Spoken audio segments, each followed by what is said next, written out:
نحمده ونصلي على رسوله الكريم فاعوذ بالله من الشيطان الرجيم بسم الله الرحمن الرحيم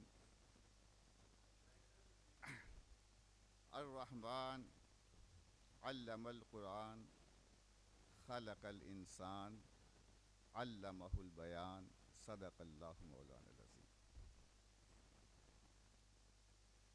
محترم حافظ محمد نصائب صاحب،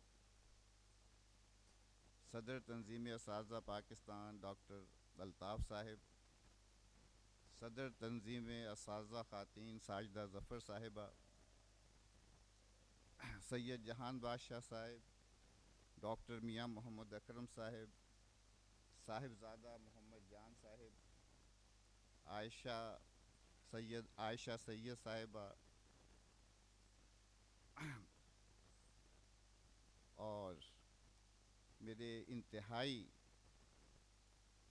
محبوب قائدین، السلام علیکم. میں نے اجازت لے کر، وقت تو 40 منٹ تھا لیکن میں نے کہا کہ میں اس کو 20 سے 25 منٹ میں سمیٹنے کی کوشش کرتا ہوں. زبان اور تہذیب یہ بہت اہم موضوع ہے.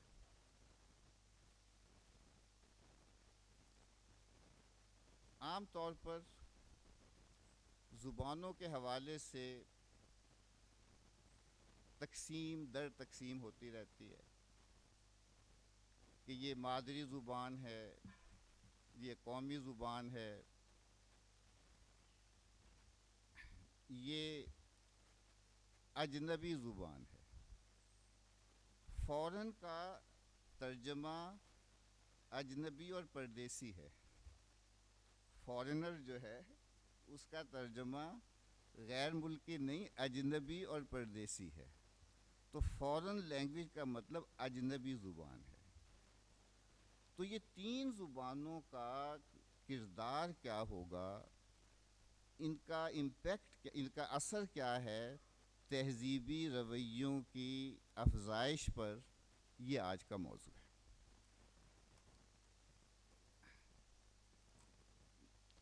طلباء سے گفتگو کرتے ہوئے اکثر سوال پیدا ہوتا ہے کہ کتنی زبانیں ہیں اس وقت پوری دنیا میں. یہ بہت مشکل سوال ہے. جس کو میں زبان کہتا ہوں دوسرے اس کو بولی کہتے ہیں، ڈائلیکٹ کہتے ہیں. تیسرے کہتے ہیں کہ نہیں یہ تو زبان ہے، یہ ڈائلیکٹ کہاں سے آ گئی. ہزاروں کی تعداد، اور اس میں کوئی حتمی وہ نہیں ہے. لیکن مجھ سے جب یہ پوچھا جاتا ہے اسٹوڈنٹ سے کہ کتنی زبانیں ہیں، میں نے کہا صرف 2 زبانیں ہیں. کہنے لگے کون کون سی؟ میں نے کہا ایک تو مدر ٹنگ اور دوسری ادر ٹنگ. یہ 2 بنیادی زبانیں ہیں، mother tongue and other tongue. Mother tongue is my tongue, other tongue is his tongue. اب ایک طالبہ مجھ سے کہنے لگی، ایم فل کی طالبہ لنگوسٹکس کی، کہ سر آپ قومی زبان کی بھی تو بات کرتے ہیں، تو mother tongue is my tongue, other tongue is his or Hare tongue, what about national language? میں نے کہا دیٹ از آور ٹنگ. تو آپ یہ 3 زبانیں جو ہیں، مائی ٹنگ، ہز ٹنگ اور آور ٹنگ، ایک بہت بڑی غلط فہمی پیدا کی جاتی ہے کہ عربی بھی فورن لینگویج ہے، سرائکی بھی فورن لینگویج ہے، پشتو بھی فورن لینگویج ہے، اور اسی طریقے سے یہ فورن لینگویجز نہیں، یہ مختلف لینگویجز ہیں، یہ فورن لینگویجز نہیں ہیں. اس کی وجہ یہ ہے کہ جس طرح فرانسیسی اور انگریزی 2 مختلف زبانیں ہیں لیکن اجنبی زبانیں نہیں، کیونکہ ان کی تہذیبی اساس ایک ہے. جتنی بھی آپ کو یورپین لینگویجز ملتی ہیں ان کی تہذیبی اساس ایک ہے، اس لیے وہ مختلف ہیں. جرمن ہے، سوئس ہے، انگلش ہے، لیکن وہ اجنبی، آپس میں اجنبی زبانیں نہیں ہیں. اسی طریقے سے پاکستان میں عربی، فارسی جو ہماری مادری زبانیں اور قومی زبانیں، یہ ایک مشترکہ تہذیبی خمیر میں سے اٹھی ہیں اور یہ ایک دوسرے کی تکمیل کرتی ہیں، ایک دوسرے کی تقویت کا باعث بنتی ہیں۔ اور میرا ذاتی نقطہ نظر یہ ہے کہ یہ مادری زبانیں قومی زبان کے لیے خطرہ نہیں ہیں۔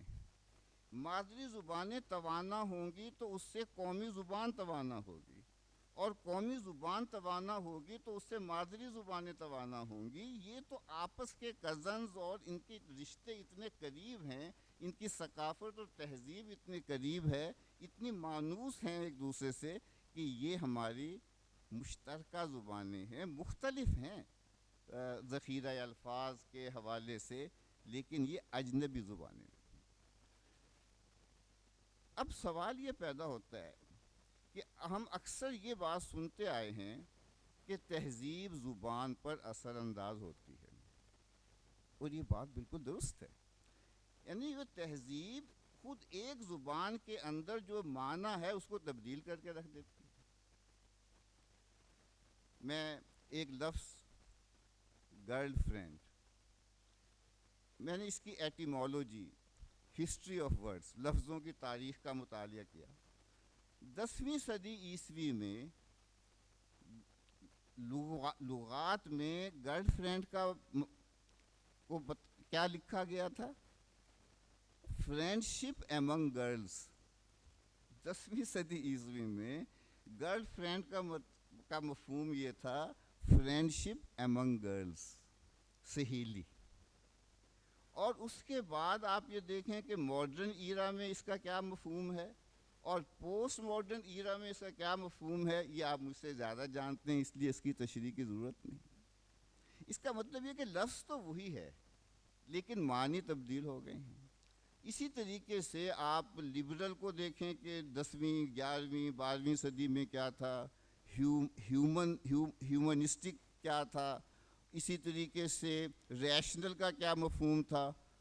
آپ کو پتہ چلے گا کہ وہاں وہی مفہوم تھا جو ہم بردباری کے لیے استعمال کرتے ہیں، لیکن پوسٹ ماڈرن ایرا میں، لاجیکل پازیٹیوسٹ ایرا میں ان کا وہ مفہوم نہیں ہے۔ اب لبرل کا مفہوم یہ ہے جو حسی معلومات کے علاوہ ہر حقیقت کا انکار کرے۔ اگر وہ انکار نہیں کرتا تو وہ لبرل نہیں ہے، اور اس انداز سے یہ تشریحات اپنے ہوتی چلی جا رہی ہیں۔ تو لیکن ایک دوسرا نقطہ نظر جس پر میں زیادہ آج اصرار کروں گا وہ ہے کہ زبانیں تہذیب کو تخلیق کرتی ہیں۔ ایک تو یہ ہے کہ تہذیب کے زبان پر اثرات ہیں، یہ تو ایک کلاسیکل ویو ہے اور کافی حد تک درست ہے، لیکن دوسرا یہ سوئس پیراڈائم سے آئی ہیں، سیپر اور وارف، ایک اینتھروپولوجسٹ ایک سائیکولوجسٹ ہیں۔ انہوں نے یہ کہا کہ اگر آپ نے کسی قوم کی تہذیب بدلنی ہے اس کی زبان تبدیل کر دیں، تہذیب خود بخود بدل جائے گی۔ اور ان کا نقطہ نظر یہ ہے کہ زبان نئی تہذیب کی تخلیق اور تشکیل کرتی ہے، اس لیے کہ اس کے سوچ کے انداز بدل جاتے ہیں۔ چند مثالیں میں آپ کے سامنے پیش کروں گا کہ کس، اور اس میرا زیادہ تر اپنے توجہ ارتکاز انگریزی زبان، اردو زبان اور مادری زبانوں پر ہوگا، زیادہ تر اردو زبان کے حوالے سے۔ آپ ذرا غور فرمائیں کہ خود انگریزی زبان نے ہمارے تہذیبی رویوں میں کیسی در اندازی کی ہے۔ یہ جو تہذیبی در اندازی ہے یہ فوج کا کام نہیں ہے اس کو روکنا، یہ سپاہ دانش کا کام ہے۔ اور جو زبان کے راستے سے تہذیبی در اندازی ہو رہی ہے اس کے لیے تھوڑی سی حساسیت پیدا کرنے کی میں کوشش کر رہا ہوں۔ آپ ذرا غور فرمائیں کہ اپنے انگریزی میں کوئی حفظ مراتب کا خیال نہیں، اور یہ سوچ کہ یہ سب ایک جیسے ہیں، پر دادا بھی یوں، دادا بھی یوں، والد بھی یوں، چچا بھی یوں، بھائی اور کزن بھی یوں، بیٹا بھی یوں، پوتا بھی یوں، پڑپوتا بھی یوں، یوں یوں یوں یوں، یعنی تو۔ اب آپ یہ دیکھیں کہ اگر صبح شام 20 سال 25 سال 60 سال 90 سال آپ یوں تو آپ کے امیجز کریٹ ہوتے رہیں گے، تو وہ جو حفظ مراتب کے اچھا جی یہ بزرگ ہیں، یہ دادا ہیں، یہ پردادا ہیں، یہ حساسیت آہستہ آہستہ ختم ہوتی چلی جائے گی۔ اسی طریقے سے آپ ذرا رشتوں کی نزاکتیں دیکھیں۔ انگریزی میں چچا بھی انکل، ماموں بھی انکل، پھوپھا بھی انکل، خالو بھی انکل، تایا بھی انکل۔ اب آپ یہ دیکھیں کہ آپ کے ہاں چچا ہیں، تایا ہیں، خالو ہیں، پھوپھا ہیں، ماموں ہیں، اس سے کیا ہے کہ رشتوں کی جو نسبتیں اور نزاکتیں ہیں وہ آپ کے تصور اور احساس کا حصہ بنتی رہتی ہیں، آپ کے تہذیبی رویہ میں غیر محسوس طریقے سے شامل ہوتے چلی جاتی ہیں۔ یہ ماں کی طرف سے ہیں، یہ والد کی طرف سے ہیں، یہ بڑے ہیں، یہ چھوٹے ہیں۔ اور ہمارے ہاں تو یہیں پر بس نہیں ہے، صرف یہ نہیں کہ چچا کا تصور ہے، چچا ہے، چچا جان ہیں، چچا میاں ہیں، اور ہمارے چونکہ ننیہال یو پی سے ہیں تو وہاں تو چاچ جان ہیں، چاچ میاں ہیں، اور جو سب سے چھوٹے ہیں چاچو ہیں۔ اب آپ دیکھیں کہ اس میں جو ایک انس اور محبت اور جو ہے وہ آپ کو صرف انکل سے مل سکتی ہے۔ تو یہ جب جو آپ کی زبان ہے یہ اس انداز سے مختلف امیجز کریٹ کرتی ہے جو آپ کے کوگنیشن کا، تصور سازی کا حصہ بنتے ہیں، اور یہ صرف آپ کے شعور کا حصہ نہیں بنتے، تحت الشعور اور لاشعور کا حصہ بھی بنتے ہیں، اور اس طریقے سے آپ کے اندر وہ حساسیت، سینسیبلٹیز کریٹ کرتے ہیں جس کو ہم تہذیب کہتے ہیں، کہ کس انداز سے ہمیں اپنے کو کیا کرنا ہے۔ پھر آپ ذرا دیکھیے کہ جو آپ ذرا لفظوں کا اپنے جائزہ لیں کہ کس طریقے سے یہ لفظ جو ہیں ہمارے ہاں مختلف۔ میں گورنمنٹ کالج ساہیوال میں پہلا دن تھا، وہاں کا میں طالب علم بھی تھا اور وہیں سے آغاز کیا۔ ایک طالب علم نے مجھے بڑی مشکل میں ڈال دیا، کہنے لگا سر جی غیرت کو انگریزی میں کیا کہتے ہیں؟ اب یہ سوال جو ہے، غیرت کو آپ سیلف ریسپیکٹ کہیں، آنر کہیں، سب کچھ کہیں، وہ جو غیرت کا جو تصور ہے، حمیت کا جو تصور، یہ نہیں میں کہتا کہ ان کے اندر غیرت کا تصور نہیں ہے، غیرت کے جو متبادلات ہیں، ویریئنٹس ہیں، وہ تو خود ہمارے اندر غیرت کا عمومی تصور، غیرت کا پنجابی متبادل، پشتون متبادل، سندھی متبادل، اس کے جو وہ ہیں وہی بہت زیادہ ہیں۔ وجہ یہ کہ ہم عجمی تہذیب سے میں اس کو کنورٹ کرنے کی کوشش کریں، تو یہ جو ہم ترجمہ کرنے کی کوشش کرتے ہیں اس کے نتیجے میں وہ تجریدی تصور، ایبسٹریکٹ کانسیپٹ تو کسی حد تک ٹرانسلیٹ ہو جاتا ہے، تہذیبی جو اس کی جو جان ہے وہ منتقل نہیں ہو پاتی۔ مثلا آپ حیا کو انگریزی میں کیا کہیں گے؟ آپ یہ دیکھیں کہ انگریزی میں عام طور پر جو لفظ استعمال ہوتا ہے کلینلینس، صفائی بھی کلینلینس ہے، نظافت بھی کلینلینس ہے، طہارت بھی کلینلینس ہے۔ کبھی کبھی پیورٹی کا لفظ استعمال کرتے ہیں لیکن وہ بہت زیادہ مستعمل نہیں ہے، کلینلینس کا لفظ استعمال ہوگا۔ اب آپ یہ دیکھیے کہ صفائی جو ہے وہ ہمارے نزدیک نظافت میں صفائی ہے، لیکن نظافت صفائی پلس ہے، طہارت میں صفائی بھی ہے اور نظافت بھی ہے، لیکن طہارت جو ہے وہ نظافت پلس ہے۔ اس کا مطلب یہ ہے کہ ہمارے پاس اس میں 3 نہیں، اس سے بہت زیادہ لفظ موجود ہیں، وہاں ایک لفظ اپنے موجود ہے۔ اس لیے آپ کی یہ زبانوں کی جو لمیٹیشنز ہیں، جو تحدید ہے، جو اس کے موانعات ہیں، وہ ہمیں تہذیبی سرحدوں کو عبور کرنے نہیں دیتے۔ اور ایک نئی تشکیل اور تخلیق میں کام اپنے سر انجام دیتے ہیں.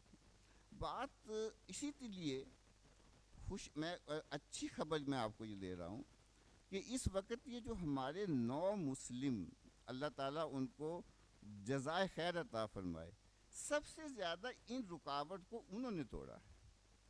ہمارے ہاں یہ جو انگریزی کے ترجمے ہو رہے ہیں نا، اپنے جو مسلمانوں نے جو پیدائشی مسلمانوں نے کیے ہیں، ان میں موزز ہے، peace be upon him, Joseph ہے، ان میں میری ہے. لیکن آپ ان تفاسیر میں دیکھیں جو آج ان 9 مسلموں نے لکھی ہیں، وہاں حضرت یوسف علیہ السلام ہے. وہاں میری نہیں ہے، مریم علیہ السلام ہے. آپ اب وہ دیکھیں، وہ جوزف نہیں کہیں گے، یوسف کہیں گے. اور اسی طریقے سے آپ مختلف اپنے جو ہے، اور ان کے ہاں صلاۃ کو صلاۃ لکھیں گے صلاۃ کا ترجمہ نہیں کریں گے. کبھی حج کا کبھی ترجمہ نہیں کریں گے، پلگریمیج. حج کو حج لکھیں گے، صلاۃ کو صلاۃ لکھیں گے، زکوٰۃ کو زکوٰۃ لکھیں گے.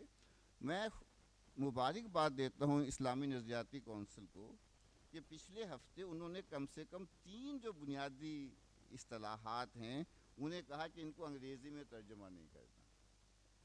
ہم اس کو خوش آئند قرار دیتے ہیں، لیکن یہ توجہ ان کے علم میں لانا ضروری ہے کہ بات صرف 3 لفظوں تک محدود نہیں ہے، یہ سینکڑوں الفاظ ہیں، بلکہ اس سے بھی کہیں زیادہ، جو جب تک اوریجنل فارم میں اپنے موجود نہیں رہیں گے تو ان کے تصور جو ہے بدلتے جائیں گے.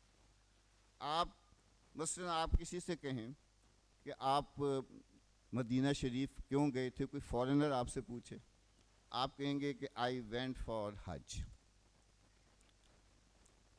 وہ کہے گا pardon what is Hajj.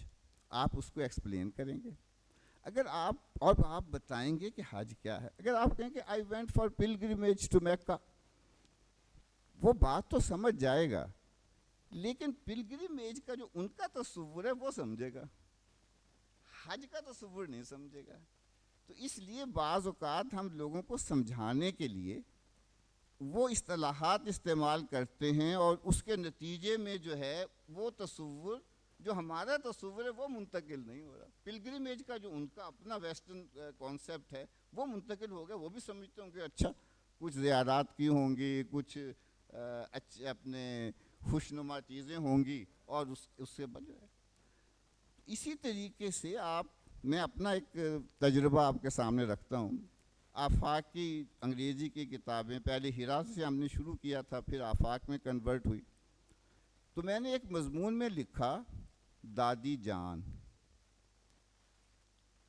Editorial board کی میٹنگ ہوئی اور انہوں نے کہا کہ دیکھیں ہم پر تو پہلے ہی یہ الزام ہے کہ یہ اردو میں انگریزی بولتے اور لکھتے ہیں، تو یہ دادی جان لکھ کر آپ اس کو تو اور زیادہ تائید کر رہے ہیں، تو آپ اس کو بدلیں. میں نے کہا کہ کیا جو دادی جان میں جو انس ہے، جو محبت ہے، وہ گرینڈ مم میں ہے، گرینڈ مدر میں ہے؟ بڑی طویل گفتگو رہی. کہنے لگے اچھا ہمارے جو ایڈیٹوریل بورڈ کے ایک ممبر، آپ دادی جان کی جگہ دادی لکھ دیں، کیونکہ دادی جان میں تو بہت زیادہ اردو ہے، دادی تو ایک مفرد لفظ ہے، دادی لکھ دیں. بحث طویل ہو گئی تھی. جب طوالت ہو تو تکرار بھی ہو جاتی ہے. میں نے کہا بھائی جان آپ کے اصرار پر میں دادی جان کو دادی لکھ دیتا ہوں، لیکن آپ مجھے اتنا بتا دیں کہ آپ دادی میں سے جان کیوں نکالنا چاہتے ہیں؟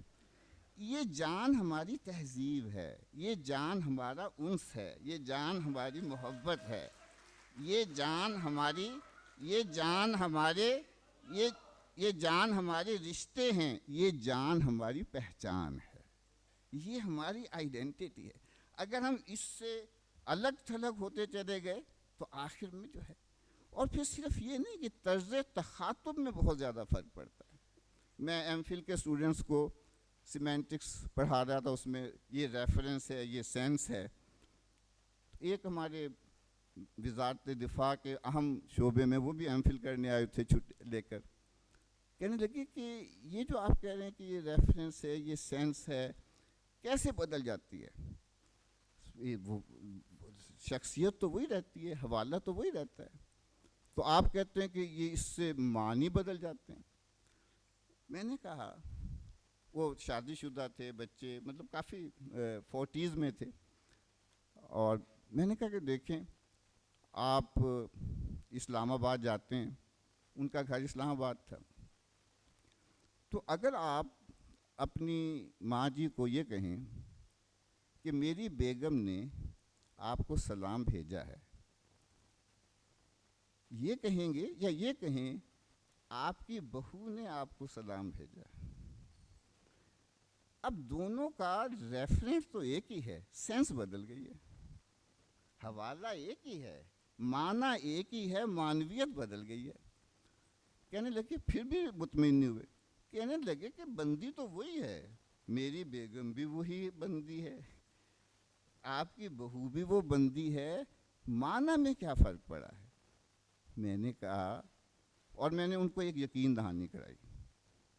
میں نے کہا کہ دیکھیں، اگر آپ میری بیگم کو ماں جی کہہ دیں گے تو یقین جانیں بیگم آپ ہی کی رہیں گی، ماں جی خوش ہو جائیں گی.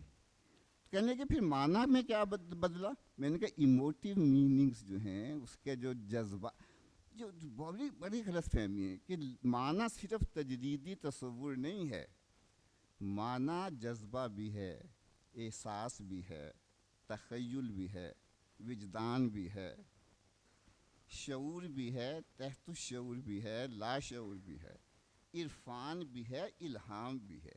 ایک معنی میں جہانی معنی ہے. یہ تہذیبی نیرنگیاں ہیں کہ جن کو اگر ہم محسوس نہیں کریں گے گم ہو جائیں گے، اپنی پہچان اپنے کھو بیٹھیں گے. اس حوالے سے میں پھر یہ کہہ رہا ہوں کہ ہمیں لفظوں کی حرمت کا خیال رکھنا چاہیے، اور اگر اسی طریقے سے ہم اپنے ایڈریسز کو تبدیل کرتے رہے تو آہستہ آہستہ ہم اپنی پہچان کھو بیٹھیں گے. آخر میں چونکہ سراج الحق صاحب تشریف لا چکے ہیں اور ظاہر ہے کہ ہم بہت زیادہ وقت نہیں لے سکے، میں نے اب تک جو گفتگو کی ہے، بکھری بکھری سی گفتگو، اس کو اگر ایک جملے میں آپ کے ساتھ پیش کر کے اجازت چاہوں، وہ یہ کہ اس میرے محبوب قائدین، اساتذہ کرام، اپنے اندر علم و فکر کے حوالے سے، لفظ کی حرمت کے حوالے سے وہ آگہی پیدا کریں، اور اس آگہی کو اپنے بچوں تک منتقل کریں کہ وہ قومی اور عالمگیر علمی فکری منظرنامہ کو اپنی آنکھ سے دیکھ سکیں، اپنے دماغ سے سوچ سکیں، اور اس کے نتیجے میں اپنی زبان بول سکیں. شکراً کثیر.